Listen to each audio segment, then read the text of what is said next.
This is on Chapter 2, our values and ethics in social work. This is probably one of the most critical aspects for us as a profession.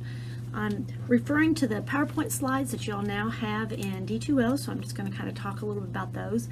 Basically, our mission is to help individuals, families, groups, organizations, and communities to prevent or resolve problems in social or psychological functioning, meet basic human needs, achieve life-enhancing goals, and create a just society.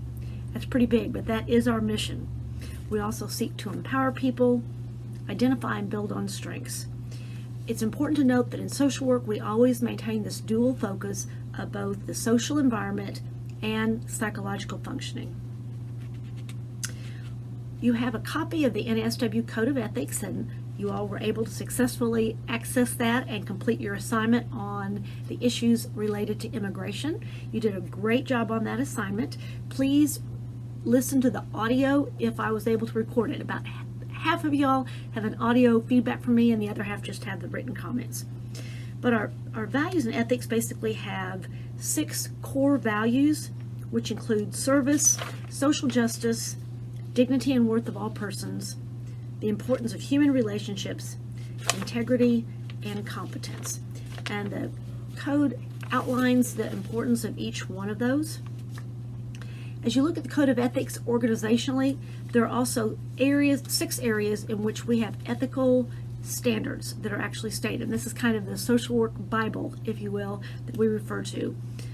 It includes our responsibilities to our clients. That's the one that we primarily think of, but the other 5 areas include to our colleagues, to practice settings, as social work professionals, to the social work profession, and to the general welfare of society. So all of our standards fall under one of those 6 areas.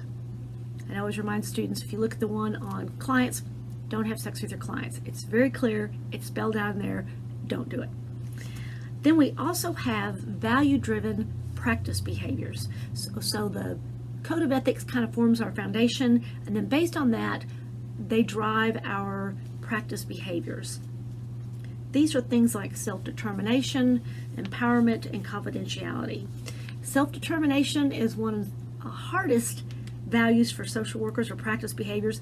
Basically, it means allowing clients to make their own decisions. We don't tell them what to do. We don't judge them for the choices they do make. We simply give clients the right to make their own choices and decisions.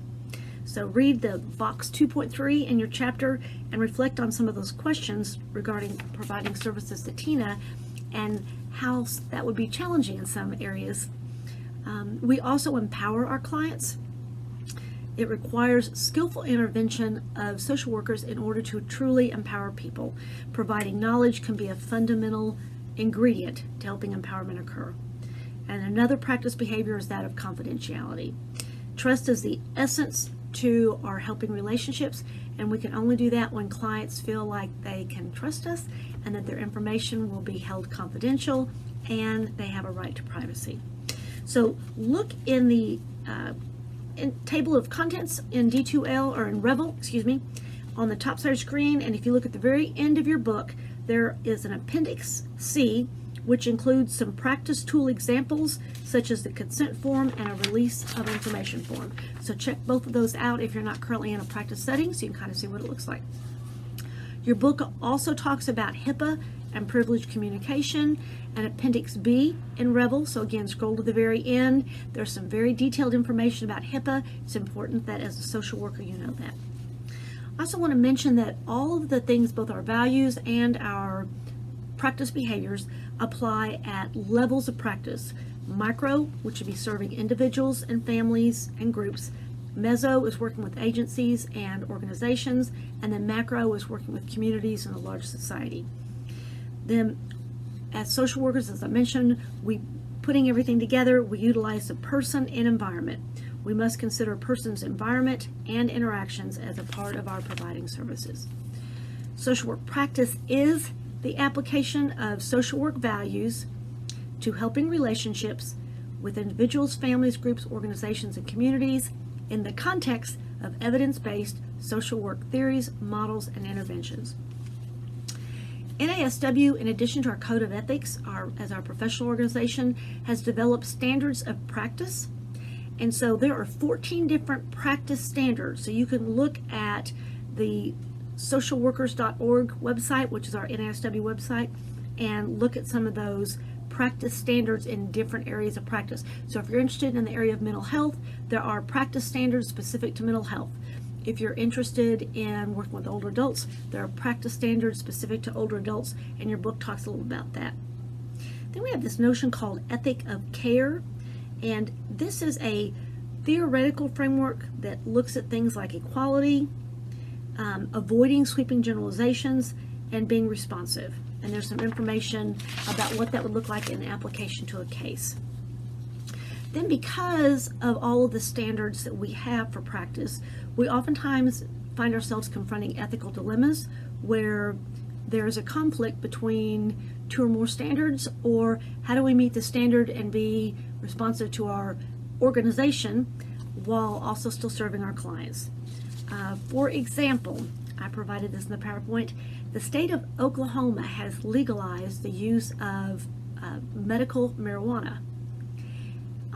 Some of the students I'm supervising in the field were sharing with me that parents can get a prescription for smoking medical marijuana for their children who have ADHD.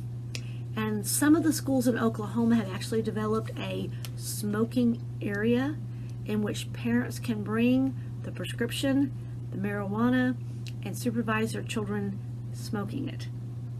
That's an ethical dilemma if you're a social worker in that school.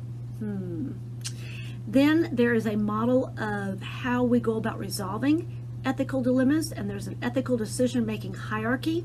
It's been well used extensively over the years. There's also kind of a flow chart of asking questions, making choices and decisions in order to resolve ethical dilemmas. Bottom line is, we are a profession dedicated to social justice and empowerment of all people. We apply our social work values on an ongoing basis, and it's oftentimes a challenge in changing times in society. But we want to focus and recognize success in order to keep ourselves going. Hope you all are continuing to learn and grow through this course.